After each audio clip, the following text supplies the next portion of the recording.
November 21st, 1999. Stores across Japan opened to lines of customers ready to purchase the latest title from the phenomenon known as Pocket Monsters, or Pokemon for short.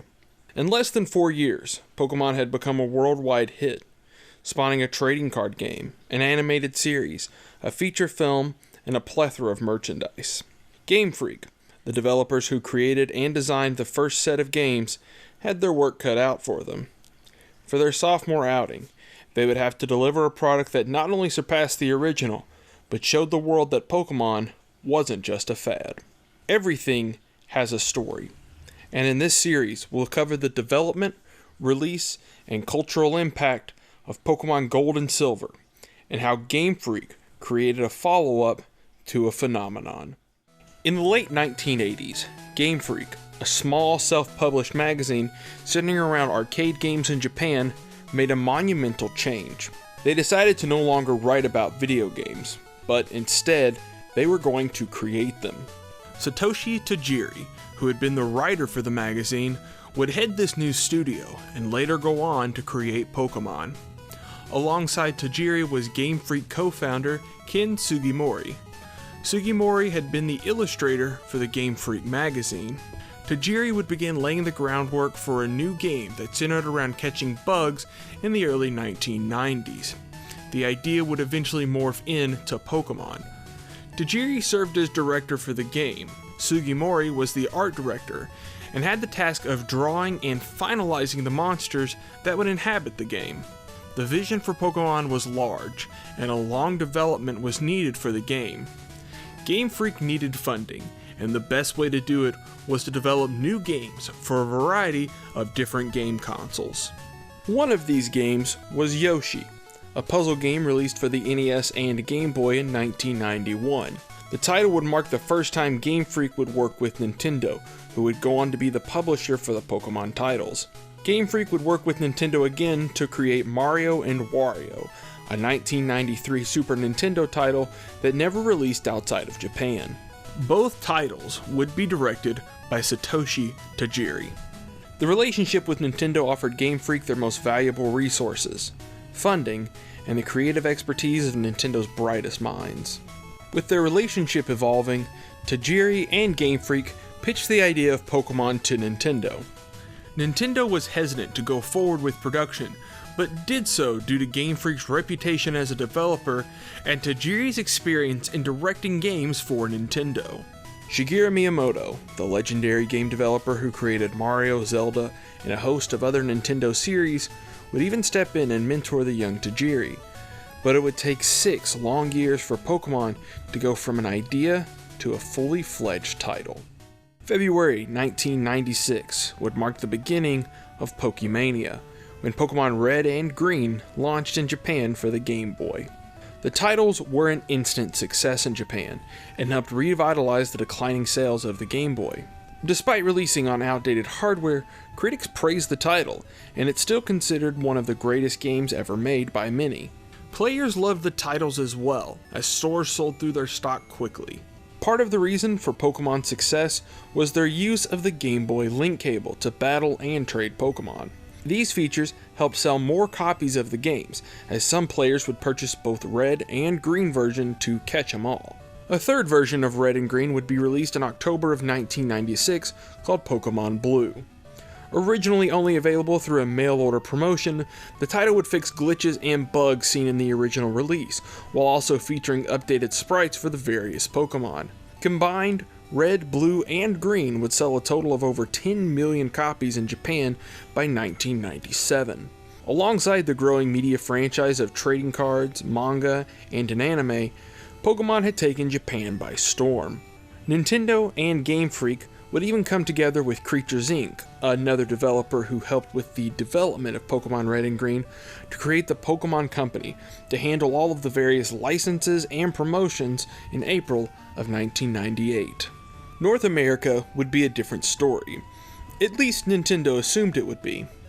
They invested $50 million to market Pokemon Red and Blue before they released in September of 1998, a few weeks after a localized version of the Pokemon anime began airing on American television.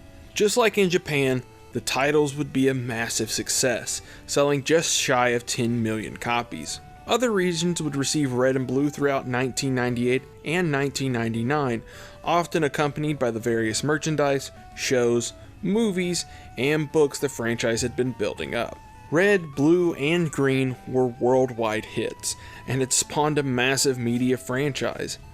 But fans quickly began to notice that there were more Pokemon showing up, and they weren't available on the colorful cartridges made for their Game Boys. From the very first episode of the Pokemon anime, a rare and unknown bird Pokemon was seen flying away to lands unknown. New Pokemon were out there, but it would be a while before gamers had a chance to capture them.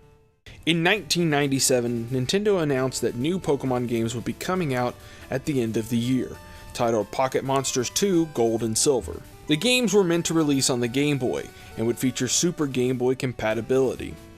100 new Pokemon would make an appearance in the title, many of which would be related to the already established Pokemon and evolutionary lines. New items, TMs, HMs, locales, and characters would appear in the game as well. New Pokemon would continue to pop up after the official announcement in the anime, Pokemon movies, trading cards, and spin-off games.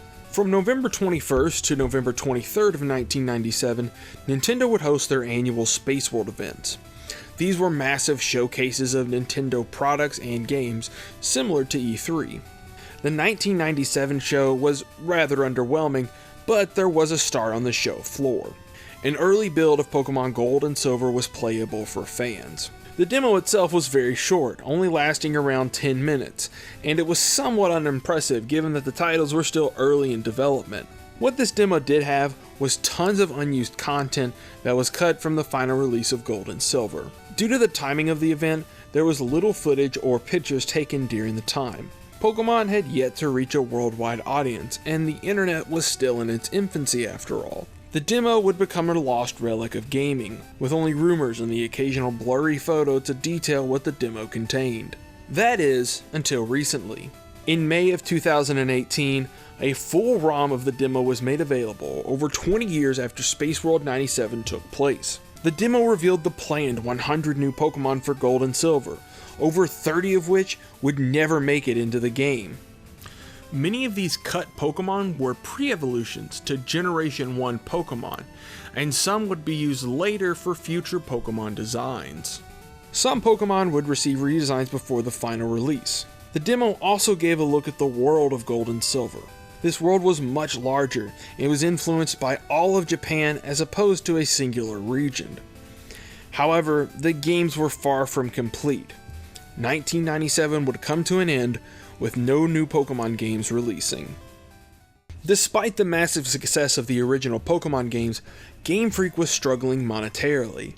They had spent 6 years creating the first Pokemon games while working on other projects. This long development time had left the team unprepared to begin work on a sequel.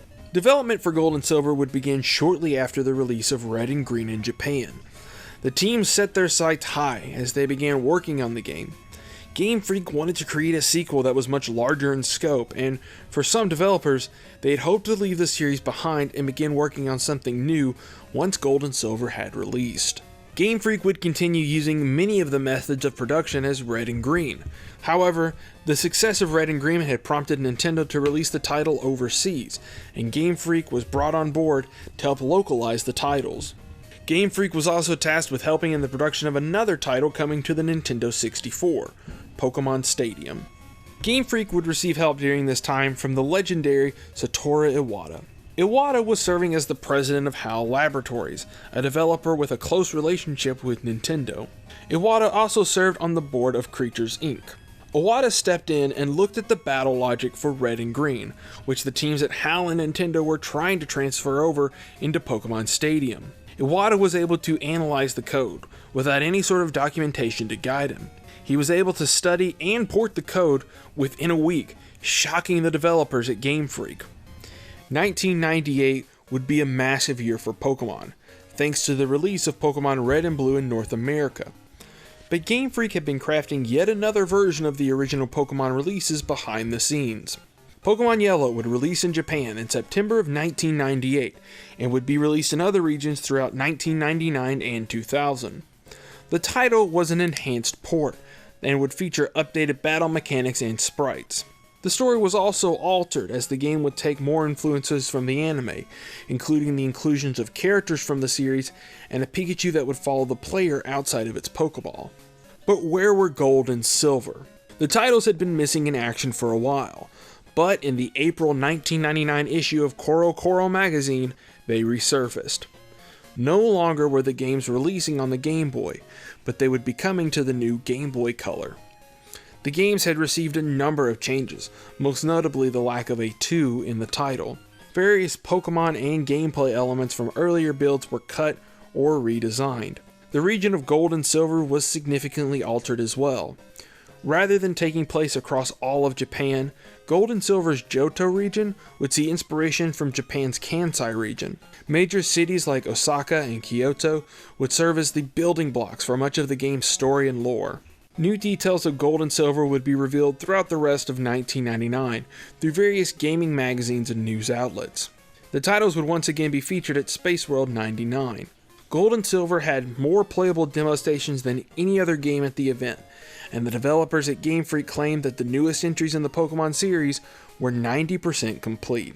Both games were coming close to their final release date. Thank you for watching the first part of a 2-part series on the story of Pokemon Gold and Silver. You can support this series by sharing this video on social media and subscribing to this channel for future updates and new videos. Previously, I covered the Nintendo GameCube, and I'm looking for more suggestions on topics to cover in the future. If you have a suggestion, please leave it in the comments below. Come back next week when I'll be discussing the release of Pokemon Gold and Silver and the legacy of these two games almost 2 decades later.